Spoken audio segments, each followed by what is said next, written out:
அடிமைன்னு மறுமையில் ஒரு வார்த்தை வாங்கிறதுக்கு நபிமார்கள் தவிச்சிட்டு இருப்பாங்க. இந்த அடிமை ஸ்டேட்டஸ் சாதாரண ஸ்டேட்டஸ் கிடையாது. அதுதான் கலிமால் என்ன இருக்குது, அஷ்ஹது அன்னா இலாஹா இல்லல்லா அஷ்ஹது அன்ன முஹம்மதன் அப்துஹு, முஹம்மதன் முஹம்மது ஒரு அடிமை என்று நான் சாட்சி கூறுகிறேன். கலிமாலே புகழப்பட்டது என்ன, ரசூல்லாவுடைய அந்தஸ்து என்ன, நான் ஒரு அடிமை. யாருன்னு நினச்சேன், அல்லாவோட அடிமைடா. அப்படி அதை பெருமையாக நினைக்கிறாங்க நபிமார்கள். நீங்கள் என்ன நினைக்கிறீங்க, அடிமை அந்தஸ்தை தூக்கிட்டு போய் நீங்கள் மேலே நினைக்கிறீங்க. எனக்கு வேலை செய்கிறதுக்கு அப்படி லைன் கட்டி நின்றுட்டுருக்குறாங்க எல்லாருமே. நீங்கள் என்னடா நான்லாம் உங்களுக்கு வந்து விளக்கம் சொல்லிட்டு இருக்கணும். குரான் இறங்கினதே தப்பு. நம்மளெல்லாம் பார்த்து குரான் இறங்கினதே குரான் தப்புன்னு உடனே இது ஒரு ப்ராபகண்டா ஆக்கிடுவாங்க. என்ன அதெல்லாம் ஆக்காதீங்க. நான் சொல்கிற மீனிங்கை புரிஞ்சுக்கணும். நம்மளெல்லாம் மதித்து அல்லாஹ் பேசுனதே பெரிய விஷயம். இத்தனை வசனம் அல்லாவுடைய வாயிலேருந்து வந்ததே பெரிய விஷயம்.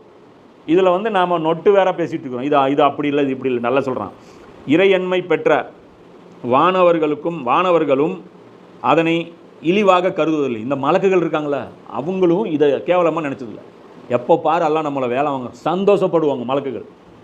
இன்றைக்கி எனக்கு டியூட்டி கொடுத்துட்டானா அல்லாஹ், செம்ம ஜாக்பாட் அவங்களுக்கு. அல்லாஹ் எனக்கு வேலை கொடுத்துட்டான். இந்த மலக்கு அரிசை சுமக்கிறாங்களா, அவங்களுக்கு பயங்கர பெருமை. யாரை சுமந்துட்டுருக்கோம் தெரியுமா, அல்லாஹ் சுமந்துட்டுருக்கோம். ஜிப்ரீல் அலைஹிஸ்ஸலாம் பெருமை. நான் யார் தெரியுமா, அல்லாஹ்ட்ட போய் ஸ்க்ரீனில் டேரெக்டாக பேசுகிறாங்க. அதுதான் அவங்க சில மலக்குகள் இருப்பாங்க, அல்லாஹ்ட்ட இருப்பாங்க. அவங்களுடைய அந்த தலை நிமிந்து பார்த்ததே கிடையாது. வருஷக்கணக்காக கோடான கோடி வருஷமாக இருக்காங்க, இப்படி இறங்கி பார்த்தது கூட கிடையாது. இந்த பக்கம் அல்லாஹ் திரும்பி பார்த்தா அல்லாஹ் இருக்கான், நான் பார்க்க மாட்டாங்க. கண்ணிய குறைவு. ஜிப்ரீல் அலைஹிஸ்ஸலாம் சொல்கிறாங்க, நான் போனேன். அதாவது அவர் போவார் லாஸ்ட் எண்டில். அவர் ஒரு ஆள் மட்டும்தான் அலவுடு. சீஃப் செக்ரட்டரி இருப்பார்ல, சீனியர் செக்ரட்டரி, அவர் மட்டும்தான் அலவுடு. அவர் சொல்கிறாரு, எனக்கும் அல்லாஹ்வுக்கும் மத்தியில் 70,000 திரைகள் இருக்கும். எவ்வளோ, 70,000 ஸ்க்ரீன்ஸ் நடுவில் இருக்கும். அதுக்கு அந்த பக்கம் அல்லாஹ் இருப்பான். இவர் பேசிட்டு வந்துடும். ஒரு ஸ்க்ரீனை நான் போனால் எரிஞ்சு பஸ்பம் ஆயிடுவேன். ஒரு ஸ்க்ரீனை நான் கிராஸ் பண்ணேன்னா, 70,000 ஸ்க்ரீனில் ஒரு ஸ்க்ரீன் நான் கிராஸ் பண்ணேன்னா அவனுடைய அந்தஸ்து என்ன தெரியுமா? இன்றைக்கி வந்து டெக்னாலஜி டெவலப் ஆகிடுச்சு. போட்டு உட்காந்து கேலக்ஸினா என்ன, மில்கி வேனா என்ன, பிளாக் ஹோல்னா என்ன, இதெல்லாம் பாருங்கள். பார்த்தீங்கன்னு வச்சுங்க, அவர் அரவிந்த் சாமி சொல்லுவார்ல, இப்போ கூட ஒரு இன்டர்வியூவில் பயங்கர பாப்புலர் ஆச்சு. நம்மெல்லாம் வந்து இந்த கடலில் மணல் இருக்குல்ல, அந்த மணலுடைய ஒரு துகள் தான் இந்த பூமி. மணலுடைய ஒரு கங்கர், ஒரு துகள் வந்து பூமி. அந்த பூமியில் நாம யார்?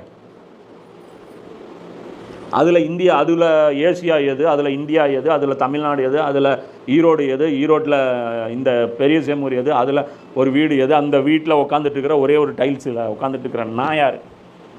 நான் வந்து அல்லாஹ்வுக்கு கட்டுப்பட மாட்டேன் அப்படின்னு என்ன திமிர் இருக்கணும். இதுதான் அல்லாஹ் சொல்கிறான். யாரும் என்னை பார்த்து